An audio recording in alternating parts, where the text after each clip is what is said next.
দেখো এখানে একটা অঙ্ক, এই অঙ্কটা ডাব্লিউপি তে রিসেন্ট প্রিলিমস এর এক্সামও সেখানে দিয়েছিল যে একজন বিক্রেতা যে সামগ্রী তার উপর 20% বর্ধিত হারে দাম রেট নির্দিষ্ট করে এবং তার পরবর্তীতে সে কি করে, সেই বর্ধিত দাম যেটা আছে তার থেকে 15% কমিয়ে বিক্রি করে, ছাড় দিয়ে বিক্রি করে এবং বিক্রেতা শতকরা লাভ বা ক্ষতি কত হয়েছিল সেটা জানতে চাইছে। এই অঙ্কটাকে তোমরা সহজে করে দিতে পারো। দুটো প্রসেস অঙ্কটা করা যায়, এক রেশিও দিয়ে করা যায়, আরেকটা হচ্ছে তুমি বলতে পারো এবি। আমার মনে হয় এবি প্রসেসটা অ্যাপ্লাই করলে পরে তোমার জন্য সুবিধা হবে। এবি সিস্টেম কি? এবি সিস্টেম হলো plus minus A plus minus B plus minus A into B by 100। এটা এবিতে বলে। তোমাকে এই ফর্মুলার মধ্যে ঢোকার দরকার নেই, আমি বলছি এটার মধ্যে তোমাকে করতে হবে। তুমি শুধু এইটুকু মাথায় রাখবে যে যখন এরকম দুটো পার্সেন্টেজ দিয়ে দেয়, ওভারঅল পার্সেন্টেজের জায়গাটা বের করতে হয়, তখন আমাদের কি করবো? আমরা প্রথমে কি হয়েছে 20% সে বাড়িয়ে দিতে, তাই না? তারপরে মাইনাস করে হচ্ছে 15%। এবার দেখো যে 20% এবং 15% এইগুলোকে নর্মাল ক্যালকুলেশন করো, প্লাস মাইনাস মাইনাস হচ্ছে, তাই না? কত হচ্ছে মাইনাস করলে 15 থেকে 20 থেকে 15 তোমার 5 আসছে এবং সিম্বল কোনটা? বড়টা সিম্বল, তার মানে প্লাস 5 হচ্ছে। এবার তোমার পরবর্তী কাজ যেটা, তার মানে প্লাস মাইনাসের সিম্বল পরে এখানে সিম্বলটা আসবে সেটা মাইনাস আছে এবং 15 তুলে 30 মানে 300 হচ্ছে, তাই?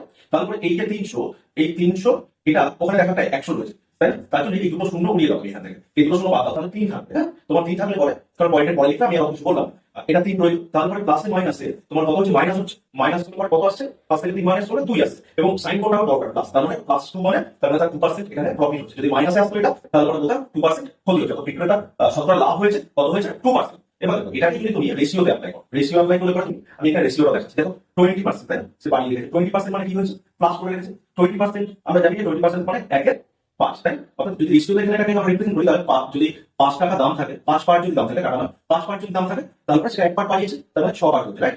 এবার তোমার পরে কি করেছে? 15% মাইনাস করেছে। 15% মাইনাস করার ফলে 15%, 15% তুমি জানো কত কি হয়, কিন্তু 5% এর ভ্যালু তুমি জানো, তাই না? 15% এর ভ্যালু জানো না, কিন্তু 5% এর ভ্যালু জানো। 5% মানে হচ্ছে 1/20 হয়, তাই না? 5% মানে 1/20, তার মানে 1/20 5%, তার মানে 5 এর কত গুণ রয়েছে? 3 গুণ, তাই না? তার মানে এটা সঙ্গে 3 গুণ হবে, তার মানে 3 এর 20 হবে, বুঝছো? 3 এর 20, এটা হচ্ছে 3 এর 20। তার মানে যদি 20 টাকা দাম হয়, লেখা থাকে 3 টাকা কমিয়েছে, মানে তার মানে যদি 20 থেকে 3 মাইনাস করা 17, অর্থাৎ 20 টাকা দাম ছিল, 3 টাকা কমিয়ে 17 টাকা বিক্রি করছে।